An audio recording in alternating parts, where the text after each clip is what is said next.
세상 신의 질서라는 제목으로 함께 말씀을 나누도록 하겠습니다. 오늘은 사사기 강의 18번째 시간이고요. 단지파와 관련된 이야기입니다. 이전에 살펴봤던 사사기 17장은 아주 조용하고 평범하게 읽히는 장이라고 말씀을 드렸죠. 에브라임 산지에 미가라는 한 사람이 있었고 여호와의 이름을 부르지만 우상도 있고 신당도 있고 신당 안에 에봇과 드라빔이 혼재되어 있었고 자기 아들을 사적인 제사장으로 세운 사적인 종교의 체계가 있었다고 이제 말씀을 드렸습니다.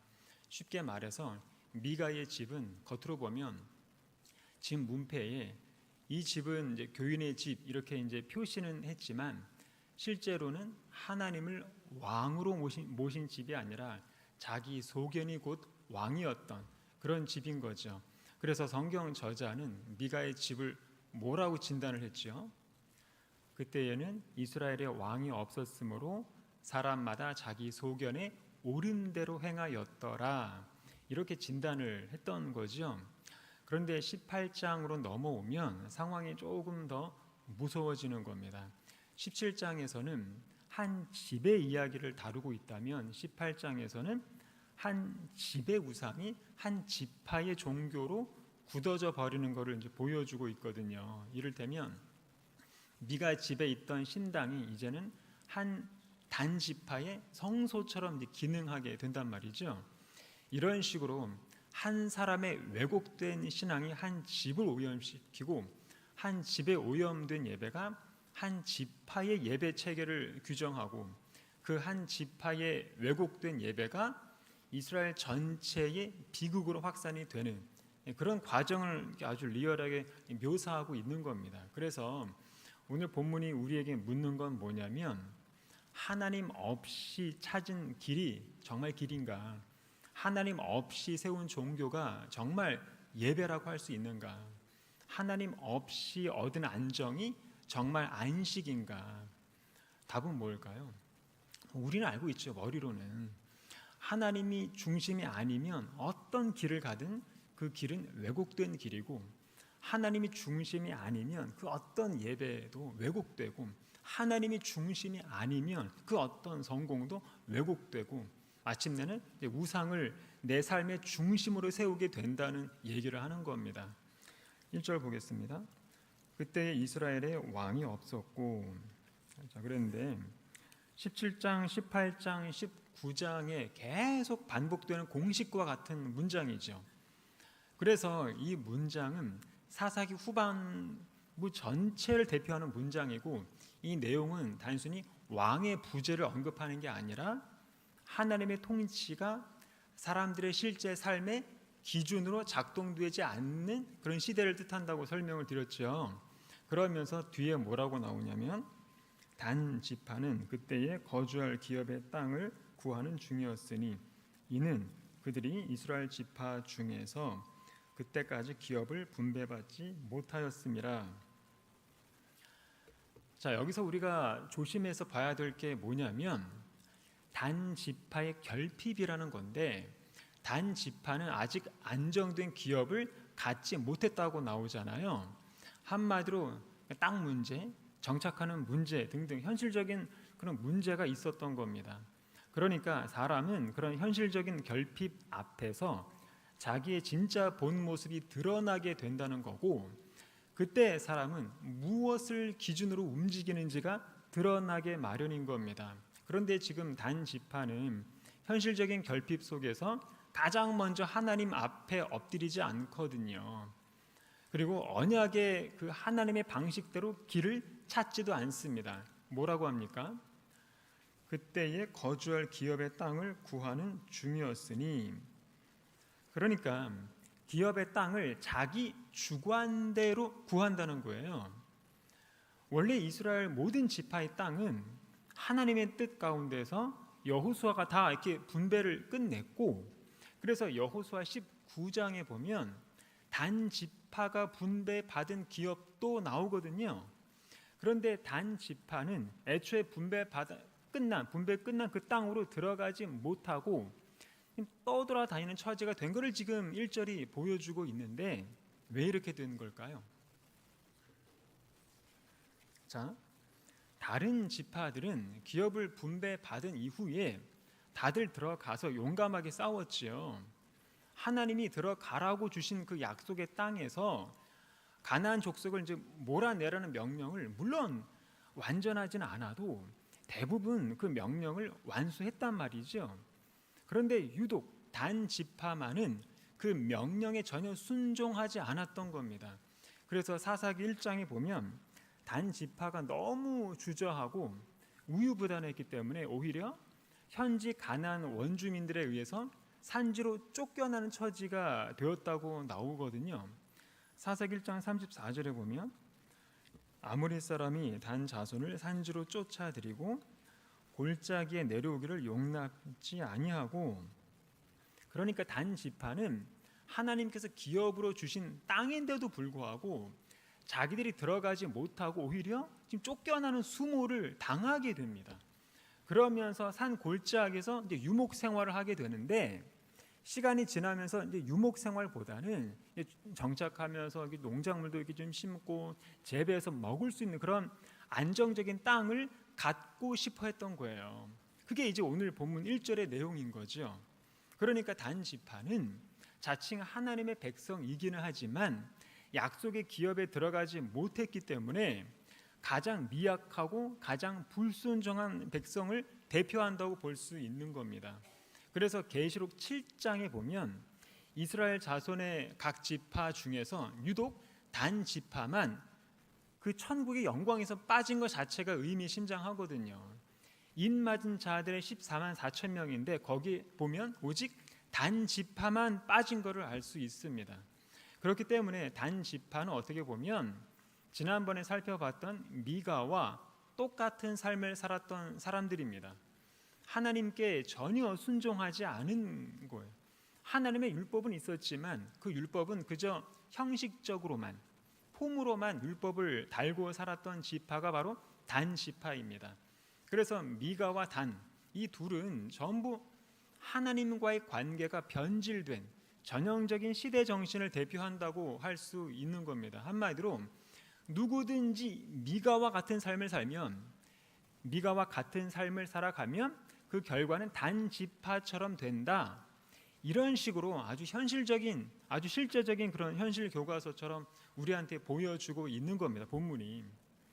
그래서 결과적으로 단 지파는 세상의 그 대적들한테 늘 패배하면서 쫓겨다니는 그런 무기력한 모습을 보이면서도 세상 우상은 버리지 않고 늘 우상의 가치관을 갖고 살면서 동시에 하나님의 선택된 백성이라는 그런 황당한 자신감을 가지면서 살았던 거예요. 그런 허황된 그런 자신감으로 남들이 이루어 놓은 그 평화로운 땅 라이스를 무력으로 탈취를 하는 걸로 자기들의 안식을 얻어낸 거잖아요. 그렇게 이 땅에서는 억지로 안식을 얻어냈는지는 몰라도 최종적으로 계시록 7장에 나온 대로 천국에서는 참된 영원한 안식을 누릴 수는 없었던 거죠. 이게 비참하지 않습니까? 마찬가지로 지금 시대를 살아가는 우리들에게도 실제적인 가르침을 주고 있지요. 하나님을 믿고 또 하나님의 자녀라는 그런 징표로서 성경 말씀을 갖고는 있지만 실제 삶에서는 전혀 하나님을 왕으로 섬기지도 않고 하나님 말씀에 순종하지도 못하고 있는 모습. 하나님 나라와 세상 나라, 이렇게 두 나라를 적절히 눈치 보면서 양다리를 걸치면서 살아가는 그런 미지근한 신앙인의 모습. 믿음을 말하고는 있지만 그 믿음을 가지고 용감하게 세상을 헤쳐나가지도 못하고 늘 우유부단한 그런 모습. 이런 신앙인들의 허약한 모습 때문에 세상 신을 섬기는 사람들에 의해서 늘 이리저리 막 쫓겨다니는 수모를 겪으면서도 자칭 또 하나님의 자녀라는 허황된 자신감을 놓지 않고 있는 모습. 그 자신감을 가지고 최소 일주일에 한 번은 그리스도인의 그런 표를 달고 교회 안에서만 큰 소리 치면서 주인 노릇하는 모습, 그런 나 자신의 모습을 보면서 구원의 확신이라는 그런 미신을 믿고 천국에서 영원한 안식을 보장받을 것이라고 착각하는 모습, 어쩌면 이런 현대판 단지파와 같은 모습이 바로 우리의 모습일 수도 있다는 경각심을 가져야 되는 거지요. 나야말로 천국의 인 맞은 자의 영광에서 빠지지 않을 것이라는 그런 아니라는 생각에 안주하지 마시고, 오늘도 늘 깨어 있으면서 성령에 사로잡히면서 이미와 아직의 그 경계선을 가지고 긴장감을 가지고 항상 말씀의 뜻을 준엄하게 받드는 저와 여러분이 되시길 바랍니다. 2절을 보면 다 같이요. 시작. 단 자손이 소라와 에스다올에서부터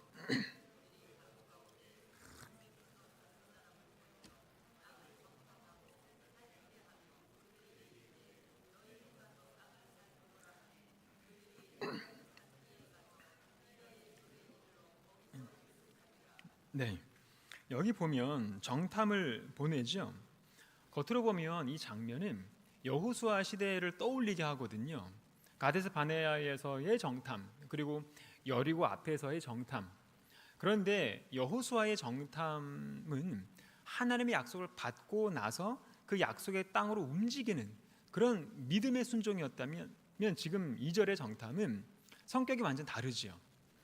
단 지파의 정탐은 하나님의 약속을 붙들고 들어가는 그런 정탐이 아니라 자기들에게 더 유리한 자리를 빼앗기 위한 탐색인 거잖아요. 그 증거가 7절에 나오죠. 이에 5사람이 떠나 라이스에 이르러 거기 있는 백성을 본즉 염려 없이 거주하며 시돈 사람들이 사는 것처럼 평온하며 안전하니 그 땅에는 부족한 것이 없으며 부를 누리며 시돈 사람들과 거리가 멀고 어떤 사람과도 상종하지 아니함이라.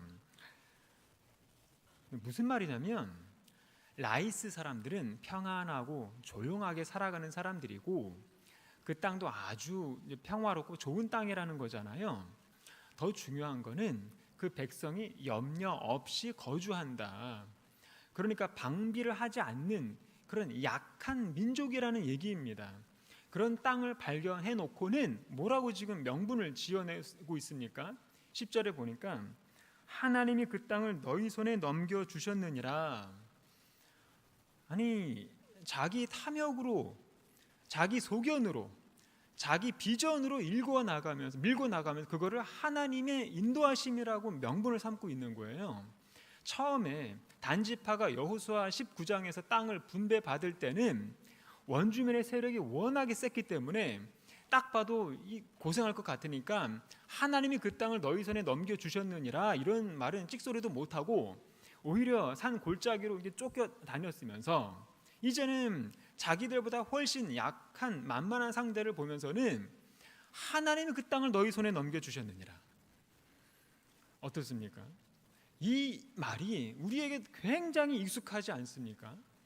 이 말은 얼핏 들으면 믿음의 고백 같지요.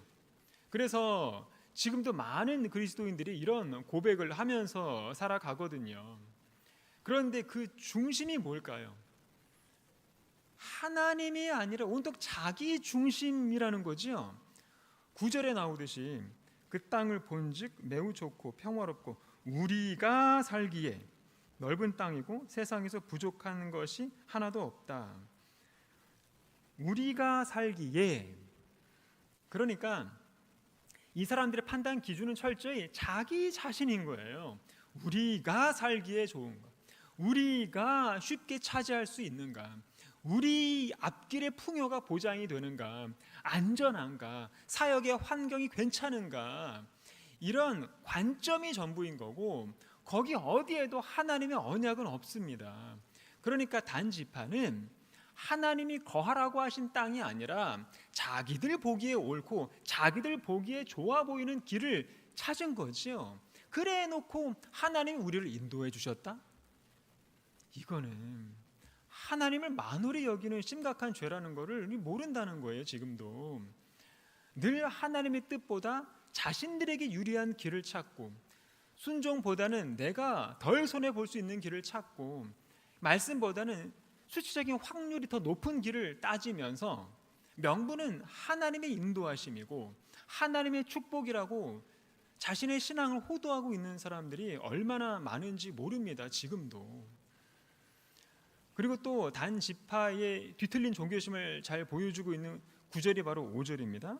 5절 다 같이요. 시작. 그들이 그에게 이르되 청하건대 우리를 위하여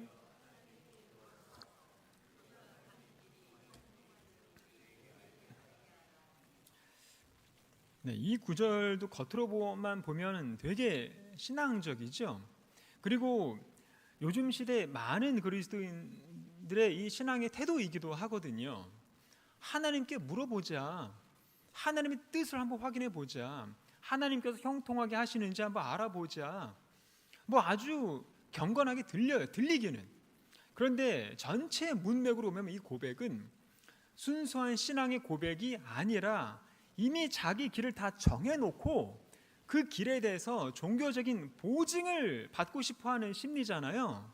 왜냐하면 사사기 18장은 이스라엘의 왕이 없었고라는 그 해설 아래에 지금 진행이 되고 있는 데다가 단 지파는 자기를 위해서 기업을 찾으려고 정탐을 보내고 있고 나중에는 그 미가의 사설 종교 체계를 가져다가 그대로 자기 지파의 종교 체계로 삼고 있거든요.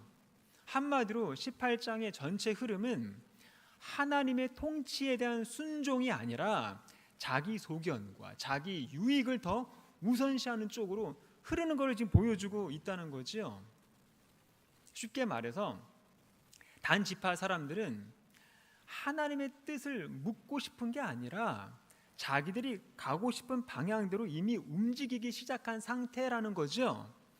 1절에 보면 단 지파는 자기들이 거주할 기업을 구하는 중이었잖아요. 이 출발 자체가 뭐죠? 하나님이 원하시는 길을 물어보는 자세가 아니지요. 이런 상황에서 5절의 이 질문은 하나님께 순종하겠다는 자세가 아니라 자기가 세운 그 계획에 대한 종교적인 확인인 요청인 겁니다. 게다가 이 사람들이 묻는 방식도 틀렸죠. 만약에 정당하게 하나님의 뜻을 물어보고 싶었다면 그 당시 정당한 예배 질서가 있었던 실로에 가서 하나님의 기름 부음 받은 제사장에게 물어봤어야죠. 그런데 미가 집에 있는 사설 제사장에게 물어본 겁니다. 그 집은 이미 지난번에 살펴본 것처럼 하우스 오브 갓 신당을 만들고 그 안에 에봇과 드라빔과 새긴 신상을 만드는 그런 왜곡된 혼합 종교의 공간이라고 말씀을 드렸잖아요. 그런 곳에서 하나님께 물어봐 달라? 이거는 진짜로 하나님의 뜻이 궁금하다기보다는 자기들에게 편리한 종교 시스템 안에서 수월하게 답을 받고 싶어하는 태도를 지금 보여주고 있는 겁니다. 그렇기 때문에 5절의 질문은 하나님을 주권자로 모시는 그런 신앙이 아니라 하나님은 그냥 단지 내 길의 성공 여부를 확인해 주는 그런 즉석 복권 같은 그런 존재로 사용하고 있는 거예요. 이게 중요하다는 거죠. 진짜 신앙은 하나님, 우리가 어디로 가야 합니까? 주님 뜻이 아니면 멈추겠습니다. 이거예요. 그런데 단 지파의 질문은 뭐죠? 우리가 가는 길이 형통할는지. 이 질문 안에 이미 우리가 가는 길이 하나님보다 앞서 있는 거예요. 그러니까 갈까요 말까요가 아니라 우리가 가려고 하는 이 길이 잘 될까요? 이거죠. 쉽게 말해서 단 지파의 질문은 하나님의 뜻을 찾기 위한 질문이 아니라 내가 이미 정한 이 길에 하나님의 승인 도장을 받고 싶은 태도라는 거죠. 이게 이 시대의 신앙인들의 모습이거든요. 우리는 어떻습니까? 하나님, 제가 이 길로 가도 될까요가 아니라 하나님, 제가 정한 이 길이 잘 되게 축복해 주세요. 이거잖아요. 하나님의 뜻이 무엇입니까? 이게 아니라 하나님, 제가 선택한 이 길로 인도해 주세요. 이거잖아요. 이렇게 모순된 신앙에서 잘 벗어나지 못한다는 거예요, 우리가. 그거를 모르지는 않지만 알면서도 그런 모순된 신앙을 계속 할 수밖에 없는 이유가 뭘까요? 불안입니다. 불안. 누구나 미래가 불안하기 때문에 내 방식대로 길을 찾아 나서는 거고 내가 선택한 길이 안전하다는 보장을 종교적으로 확답받고 싶은 거거든요. 종교적으로 확답만 받으면 그 다음부터는 내가 선택한 이 길이 내 욕망 때문이라고 인정하지 않고 하나님의 인도하심이라고 믿기 시작한다는 거예요. 그게 자기 정당화거든요. 사람이 자기 정당화가 있어야 신앙생활을 하면서 마음이 편하거든요, 심리적으로. 그래서 5절을 우리식으로 풀어서 말하면 이겁니다. 우리는 이미 우리 길로 가기로 마음 먹었는데 이 길이 하나님의 뜻이라고 말해줄 사람을 우리가 찾고 있습니다, 이거예요. 모든 길을 다 자기 소견으로 정해놓고 하나님의 이름을 거기에 끌어다가 붙이는 거죠. 지난번에 봤던 미가의 방식과 비슷하죠. 다시 말해서 순종하려는 믿음은 약하고 자기 선택은 정당화하고 싶은 상태, 내 길을 내려놓기는 싫고 하나님의 형통은 보장받고 싶은 상태, 이게 단지파의 마음이자 우리의 마음이라는 거죠. 그러면 도대체 뭐 어떻게 기도하라는 겁니까? 이렇게 묻는 분이 계실 겁니다. 정답은 자기 길과 비전과 형통을 위해서 기도하는 것보다 가장 좋은 기도는 성령을 구하는 겁니다. 솔직히 비전을 위해서 기도 하나 안 하나 어차피 자기가 계획하고 준비한 길로 가실 거잖아요. 뭐 기도 하나 어차피 자기가 좋아하는 사람 만날 거잖아요. 그렇기 때문에 가장 좋은 기도는 성령을 구하는 겁니다. 하나님은 각 개인의 소원이나 들어주는 그런 무당이 아니세요. 우리의 소원은 오직 하나님의 나라와 하나님의 뜻이어야 되고 오직 복음, 오직 예수여야 되는 겁니다. 자, 이제 단지파가 움직이기 시작을 하는데 11절에 보면 단지파의 가족 중 600명이 무기를 지니고 소라와 에스다올에서 출발하여, 여기 보면 600명이 움직이면서 전쟁 준비를 하고 공동체를 움직이고 조직을 갖춘 다음에 어디를 다시 지나가죠? 13절에 무리가 거기를 떠나 에브라임 산지 미가의 집에 이르니라. 자, 지금 저자는 17장과 18장을 완전하게 연결하고 있거든요.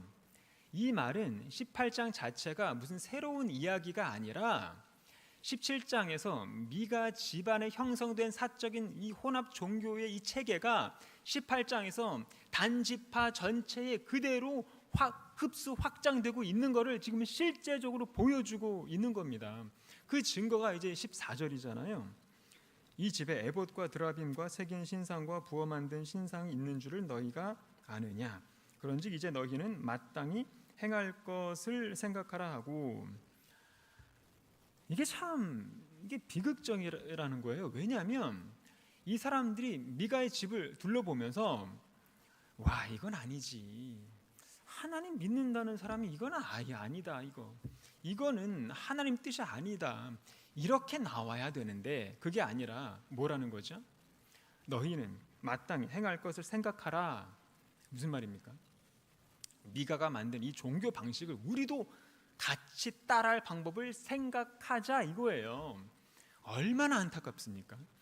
이렇게 하나님 없이 노하우만 찾는 사람들이 늘 이렇습니다.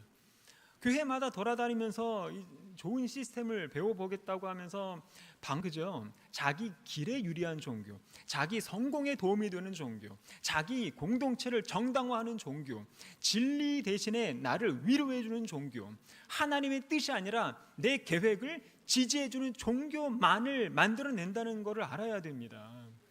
이렇게 방법만 찾는 사람들은 참된 예배를 잘 몰라요. 하나님이 기뻐하시는 성소가 뭔지도 모르고, 그리고 하나님 앞에서 경외감을 갖지도 않는다는 거죠.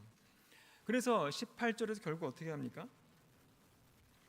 그 5사람이 미가의 집에 들어가서 그 새긴 신상과 에봇과 드라빔과 부어 만든 신상을 가지고 나오매, 그리고 19절에서 뭐라고 하냐면 그들이 그에게 이르되 잠잠하라, 내 손을 입에 대라, 우리와 함께 가서 우리의 아버지와 제사장이 되라. 내가 한 사람의 집에 제사장이 되는 것과 이스라엘의 한 지파 한 족속의 제사장이 되는 것 중에서 어느 것이 낫겠느냐 하는지라. 지금 굉장히 세속적인 욕망의 실체를 지금 여과 없이 지금 보여주고 있지요. 하나님의 뜻이 무엇이냐가 아니라 지금보다 더 큰 자리, 지금보다 더 넓고 더 좋은 조건이라는 걸 지금 제시하잖아요. 이거에 대해서 레위인이 어떻게 반응합니까? 20절에 보면 그 제사장이 마음에 기뻐하여. 왜 기뻐했을까요? 하나님의 부르심 때문이 아니죠. 지금보다 더 큰 직분, 더 좋아 보이는 자리였기 때문이잖아요. 자, 지금 본문에 나온 이 세 종류의 사람들 한번 보세요. 미가도 아주 성실한 종교인으로 나오고요, 단지파도 종교인이고 레위인도 엄청 종교적인 사람이지요. 그런데 이 세 종류의 이 종교인 전부 다 하나님 중심의 사람이 아니었던 거예요. 미가는 철저히 지금 자기 집을 위한 종교를 만들었고, 단지파는 자기 공동체의 길을 정당화시키는 종교를 원했고, 레위인은 세속적으로 더 큰 자리를 따라서 움직이고 있는 거예요. 그래서 성경 저자가 지금 뭘 말해주고 있는 걸까요?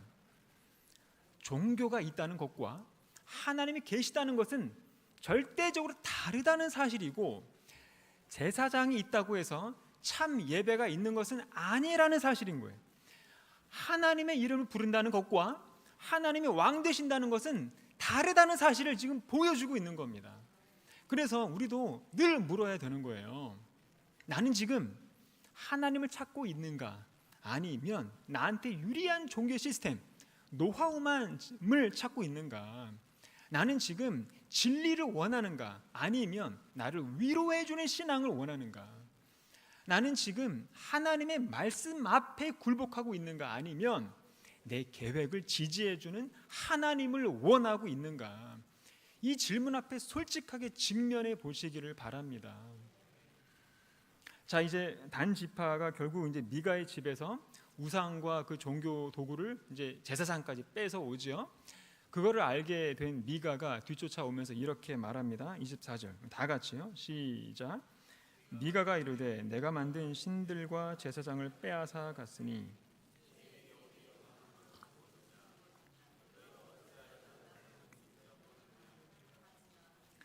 자, 17장에서 살펴봤던 이 미가 종교의 실체가 지금 여기 나오죠. 내가 만든 신들과 제사장, 미가가 결국 자기 입으로 실토를 하죠.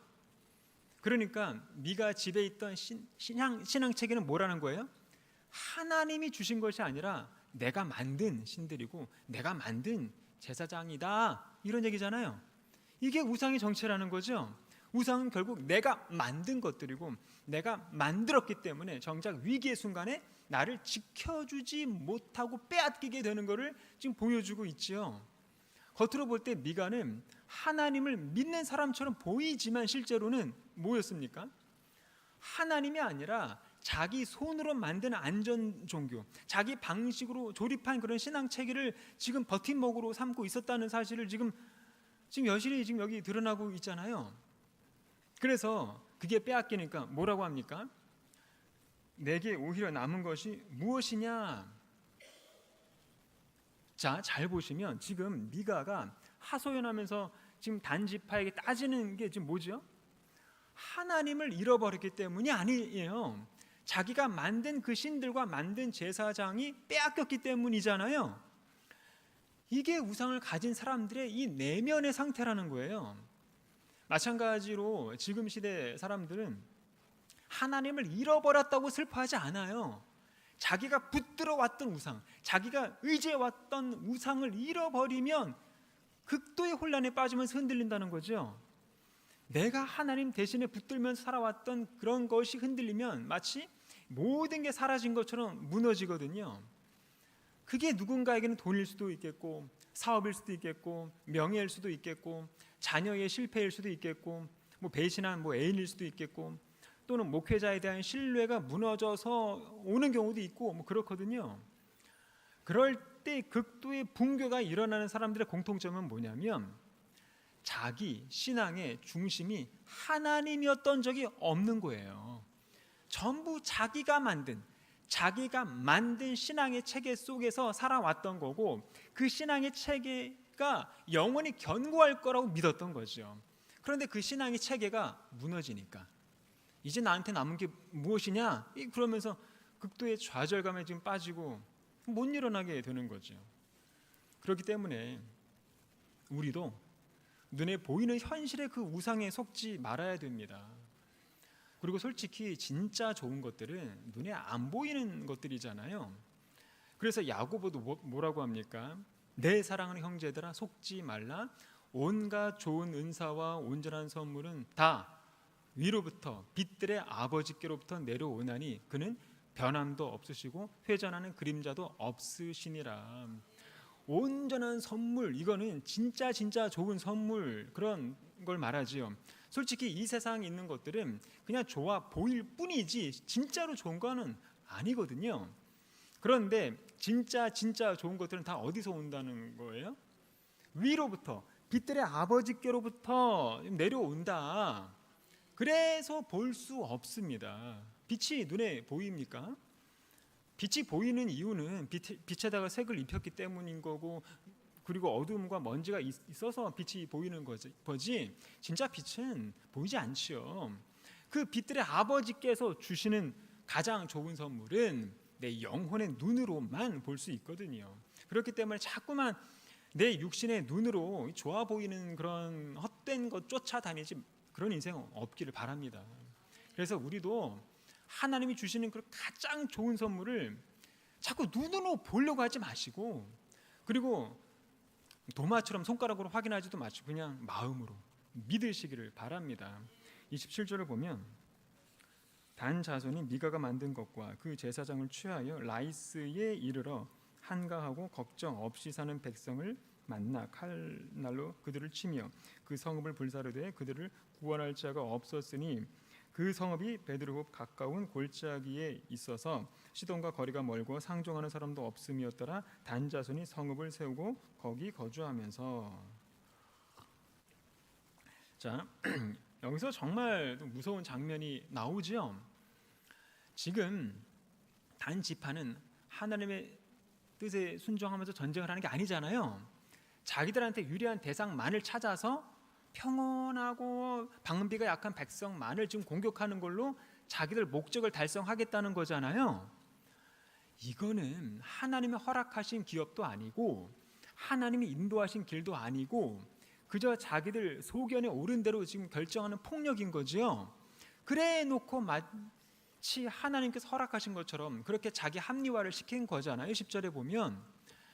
어쨌거나 27절을 보면 단지파의 계획은 지금 성공을 합니다. 이 점이 더 무서운 거예요. 뭐든 사람들이 일단 성공을 하면 자기가 옳다고 확신을 하거든요.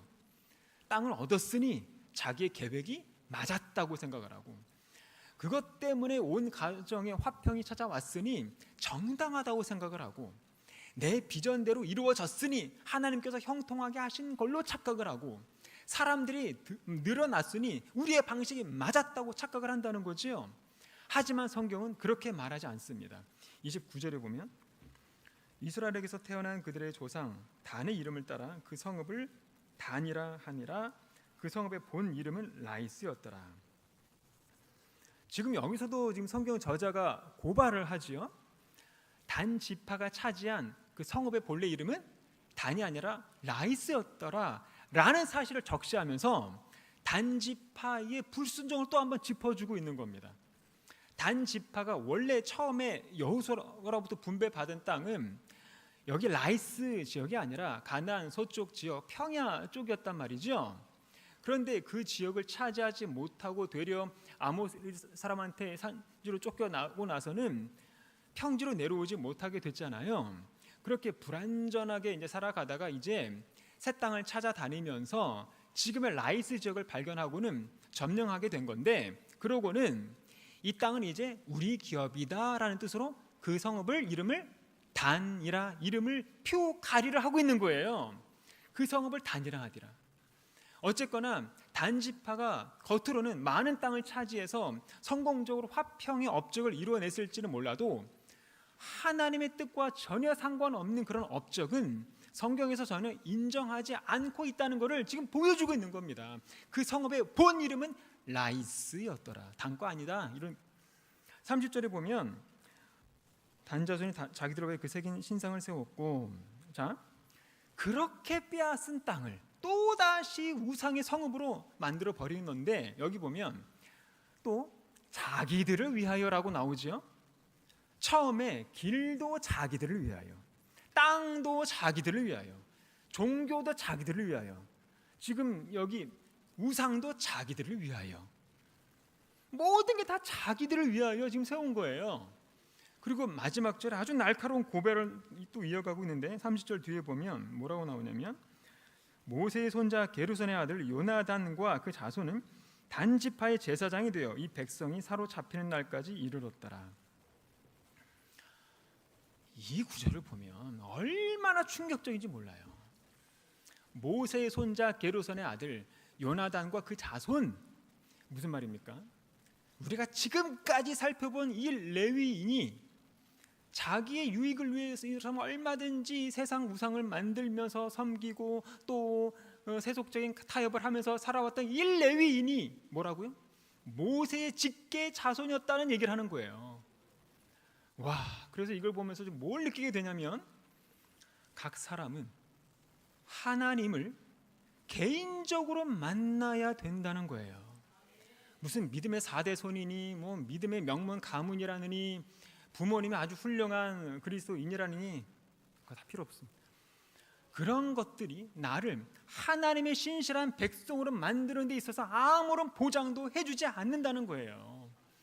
그 어떤 위대한 신앙의 족보가 있다 하더라도 그것이 나와 하나님과의 관계를 형성시켜 주지는 않는다는 겁니다. 방금 읽은 구절에서도 지금 요나단도 그 아들들 어떻다는 거죠? 자기 조상 모세와 완전 딴판이라는 거잖아요. 단지파가 세운 이 새로운 성읍에서 명목상으로만 하나님의 제사장인 거지, 실제 사역은 우상의 제사장 사역을 하면서 이 성읍을 아주 대단한 우상 숭배의 메카로 만들어 버리거든요. 그래서 훗날에 이스라엘이 둘로 나누어진 뒤에 어떻습니까? 단지파가 세운 이 지역은 성경에서 끊임없이 우상 섬기는 장소로 언급이 되면서 대표적인 우상 숭배 지역이 되지 않습니까? 열방기상 22장 28절에 보면, 이에 계획하고 두 금송아지를 만들고 무리에게 말하기를, 너희가 다시는 예루살렘에 올라갈 것이 없도다. 이스라엘아, 이는 너희를 애굽 땅에서 인도하여 올린 너희의 신이라 하고, 하나는 베델에 두고 하나는 단에 둔지라.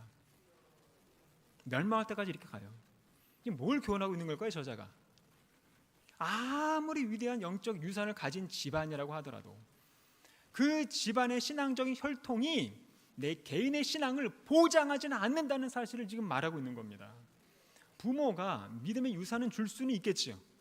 말씀을 가르칠 수는 있고, 기도하는 모습도 보여줄 수도 있고, 예배를 드리게 만들 수도 있고, 복음을 들려줄 수도 있겠지요. 하지만 부모가 대신 하나님을 만나줄 수는 없는 겁니다. 결국 각 사람은 자기 무릎으로 하나님 앞에 서야 되는 거예요. 31절에 보면 다 같이요, 시작. 하나님의 집에 실로에 있을 동안에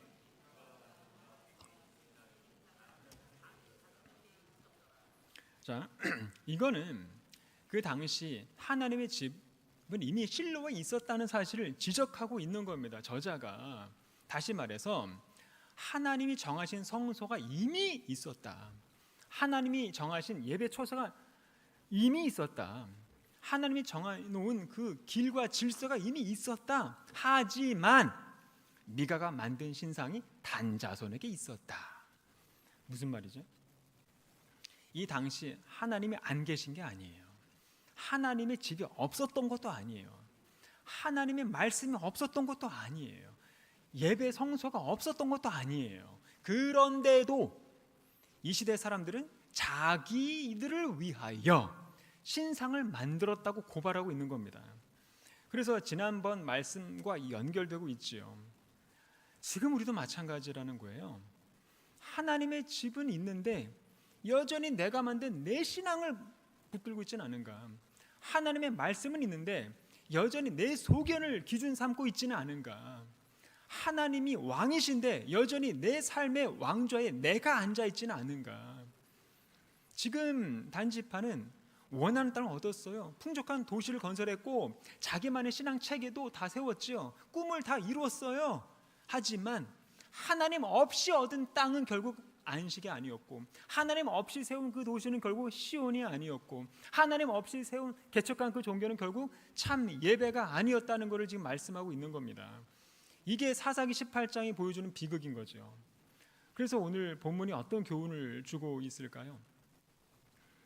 한 세대가 예배를 가볍게 생각하면 다음 세대는 예배를 선택 사항으로 여기게 되고, 리더가 말씀보다 자기 소견을 앞세우기 시작하면 공동체는 길을 잃어버리게 되고, 교회가 순종보다 편의주의를 선택하게 되면 그 교회는 금방 우상의 공동체가 된다는 사실을 가르치고 있는 겁니다. 말씀을 맺겠습니다. 본문 26절에 보면 이런 내용이 있습니다. 미가가 단 자손이 자기보다 강한 것을 보고 돌이켜 집으로 돌아갔더라. 이 한 구절 안에 세상 신이 주관하고 있는 이 세상의 섭리가 뭔지를 아주 잘 보여주고 있지요. 그리고 그러한 세상 신을 만들고 붙들면서 살아왔던 이 미가의 결국이 무엇인지도 아주 드라마틱하게 지금 묘사하고 있는 겁니다. 한마디로 지금 세상 신의 질서라는 게 지금 뭐라는 거죠? 강한 자가 약한 자를 밀어내고 더 센 힘이 기준이 되는 질서를 지금 말하잖아요. 그만큼 이 세상의 섭리는 조금이라도 더 강한 자, 더 가진 자, 더 유리한 자, 더 큰 소리를 내는 자가 살아남는 구조라고 볼 수 있지요. 그 원리에 의해서 지금 미가가 돌아선 겁니다. 하지만 하나님의 섭리는 늘 밀려난 자, 약한 자, 가난한 자, 상한 자, 울부짖는 자를 보신다는 거예요. 다시 말해서 세상 신은 늘 강한 자가 생존하게 돼 있는 게 원리이지만 하나님은 늘 약한 자의 부르짖음을 들으시는 분이라는 거죠. 그래서 강한 것 앞에 서면 돌이켜서 집으로 돌아가는 게 이 세상 신의 질서라는 것을 지금 보여주는 겁니다. 26절이. 왜냐하면 버틸 수 없으니까. 힘 앞에 꺾이고 권세 앞에 눌리고 조건 앞에 밀려나게 되는 거지요. 하지만 하나님의 질서는 힘으로 사람을 다스리지 않고 은혜로 붙들고 끝까지 참아주고 자비를 보이면서 회복으로 이끌어준다는 겁니다. 그래서 세상 신은 누가 더 센가를 묻지만 하나님은 누가 더 나를 의지하는가를 보시는 겁니다. 세상 신은 강해야 살아남는다고 말하지만 하나님은 내가 약할 그때의 곧 강함이라고 말씀을 하시는 거예요. 그렇기 때문에 세상 신의 시스템에서는 약한 자를 도태시키고 쓸모없는 자를 밀어내고 가치가 없으면 바로 지워버리지만 하나님께서 다스리는 이 시스템에서는 작은 자, 약한 자, 밀어내 보이는 자, 부족한 자를 통해서 일하시는 겁니다. 왜냐하면 그렇게 해야 사람의 자랑이 아니라 하나님의 영광이 드러나기 때문에 그런 거지요. 단지파는 강하니까 당연하게 빼앗은 거고 미가는 약하니까 아주 당연하게 빼앗겨서 집으로 돌아간 겁니다. 세상 신의 질서에서는 이게 잘못된 게 아니고 당연한 질서였던 거예요. 하지만 하나님의 통치하시는 질서에서는 섬기는 자가 크고 낮아지는 자가 높아지고 내어주는 자가 얻고 죽는 것 같은 길이 생명의 길이 되는 거지요. 그래서 세상의 기준에서는 패배라고 하는 것이 하나님의 기준에서는 승리가 되는 거고 세상의 기준에서는 초라해 보이는 삶이 하나님 앞에서는 존귀한 면류관을 받는 삶이 되는 겁니다. 오늘 우리가 이 미가가 받들고 자랑스러워하면서 붙들었던 그 세상 신의 질서가 아니라 십자가로 생명을 가져다 주시는 그 그리스도의 질서를 다시 바라보면서 살아가는 저와 여러분이 되시기를 바랍니다. 기도하겠습니다. 이 시간 다 같이 말씀을 생각하면서 합심해서 기도하는 시간을 갖도록 하겠습니다. 하나님 없이 길을 찾고 하나님 없이 종교를 만들고 하나님 없이 안정과 번영을 얻으려 했던 우리의 어리석음을 용서하여 달라고, 그리고 우리 안에 있는 미가의 집 같은 신앙을 무너뜨려 주시고 내 소견을 왕으로 세운 그런 마음을 꺾어주시고 참된 길과 참된 예배는 오직 주님께 있음을 잊지 않게 해달라고, 그리고 작은 타협 하나도 가볍게 여기지 않게 하시고 한 집의 우상이 한 지파의 종교가 되는 그런 비극을 기억하면서 우리의 가정과 교회와 삶의 중심에 오직 하나님만을 왕으로 모시게 해달라고 다 같이 주여 한번 외치고 기도하도록 하겠습니다. 주여. 사랑과 은혜가 충만하신 하나님 아버지, 감사를 드립니다. 하나님, 오늘도 단지파가 자기들의 기업을 찾았던 것처럼 우리도 하나님의 뜻보다 자기 길을 먼저 찾았던 적이 많았음을 용서해 주시옵소서. 하나님의 뜻이 무엇인지, 어디가 더 안전한지, 어디가 더 유리한지, 어디가 덜 손해인지, 어디가 더 빨리 형통할 수 있는지 그런 것부터 따졌던 우리의 연약함을 용서해 주시옵소서. 우리는 순종의 길보다 편한 길을 더 추천하고 거룩한 길보다 여전히 성공 가능성이 있는 길을 더 좋아했음을 고백합니다. 하나님이 기뻐하시는 성공보다 내가 보기에 좋은 길 좋다고 하겠습니다. 하나님의 뜻을 믿는다고 하면서도 사실은 이미 정해진 내 길에 대해서 하나님의 승인을 받고 싶어 했던 그런 우리의 신앙을 용서해 주시옵소서. 네가 집안에 있던 우상의 체계가 단지파의 공식 종교처럼 자리 잡은 장면에서 아버지 우리 한국교회가 생각하게 됩니다. 이미 우리가 아버지 구절을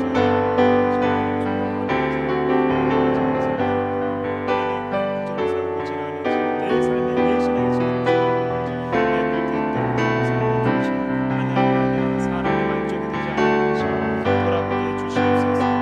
우리의 교회와 하나님의 말씀 아버지 우리를 통솔하시고 하나님 그 어떤 종교적인 그런 장식보다 하나님의 통치와 말씀 의미가 분명한 교회가 되게 해주시옵소서. 우리에게 아버지 말씀하시고 아버지 하나님께 의존했던 아버지 주님의 그 하나님 아버지 세상 것들을 이제 주시옵소서. 아버지 하나님의 자리를 대신하면서 아버지 무너지게 하시고 말씀 앞에 온전히 회개하는 아버지 그 우상의 책임을 내려놓을 수 있도록 도와주시옵소서. 세상의 삶과 하나님의 성품과 얼마나 다른지 아버지 깊이 깨닫게 하시고 감사를 드립니다. 세상 강한 자가 약한 자가 더 가진 자가 더 센 자가 기준이 되는 그런 세상이지만 하나님 강한 자를 하나님 보내주고 약한 자를 받아들이시고 미련한 자를 기억하시고 상한 심령을 가까이 하시는 분이시고 믿습니다. 세상은 빼앗긴 자가 이긴다고 말하지만 주님께서 주님 분이심을 아버지 찬양합니다. 오늘도 우리가 세상의 방식이 아니라 하늘의 방식으로 살게 하시고 우리를 소유하지 않게 하시고 강한 자의 논리를 부러워하지 않게 하시고 오히려 약함 가운데 역사하시는 그 하나님을 더 깊이 신뢰하게 도와주시옵소서. 오늘도 아버지 그리스도의 십자가를 붙들면서 자기를 부인하면서 무릎을 도와주시옵소서.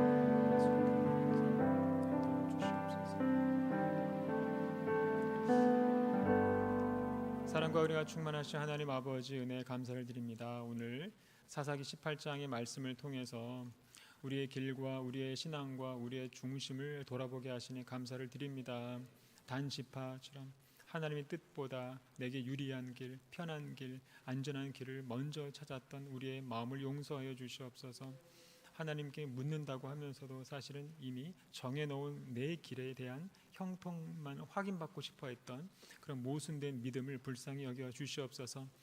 미가 집의 우상이 단지파의 종교가 되었던 것처럼 우리의 작은 타협과 왜곡된 신앙이 가정과 공동체를 병들게 하지 않도록 지켜주시고 우리 안에 있는 현대식 드라빔을 보게 하시고 돈과 사람과 성공과 체면과 내 계획이 하나님의 자리를 대신하지 못하게 해주시옵소서. 하나님 없이도 잘 돌아가는 종교를 원하지 않게 하시고 오직 하나님만이 왕 되시는 그런 삶을 살게 하시고 우리의 예배와 가정과 교회가 자기 소견 위에 세워지지 않게 하시고 하나님의 말씀과 하나님의 옳음 위에 바로 세워지게 해주시옵소서. 세상은 강한 자의 논리로 움직일지라도 우리는 하나님의 은혜와 신실하심을 붙들게 하시고 눈에 보이는 유리함보다는 하나님의 뜻을 더 귀하게 여기는 그런 믿음을 주시옵소서. 오늘도 내 길이 아니라 주님의 길을 따르게 하시고 내 뜻이 아니라 하나님의 뜻 앞에 순종하도록 인도해 주시옵소서. 감사드리며 거룩하신 예수님의 이름으로 기도드립니다. 아멘.